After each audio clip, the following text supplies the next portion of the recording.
வணக்கம்.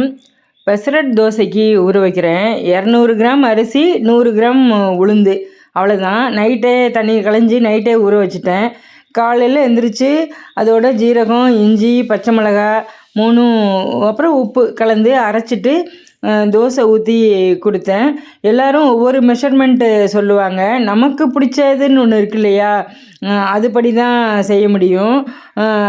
அப்படி தான் நான் செய்கிறேன். இட்லி அரிசியும் பயிரும் கலந்தது அதுதான். நீங்கள்லாம் என்ன மெஷர்மெண்ட்டில் செய்வீங்கன்னு தெரியல. இது மாதிரி ஒரு தடவை ட்ரை பண்ணி பாருங்கள், நல்லாயிருக்கும். ப்ளெயின் தோசை எல்லாமே ஊற்றினேன், அதில் நல்லா இருந்துச்சு. அப்புறம் அவரைக்காய் பொரியல் பண்ணேன். அதுக்கு தேங்காய் இல்லை, பரவாயில்ல அப்படின்ட்டு கடலையை அப்படியே பொடிச்சு போட்டேன்.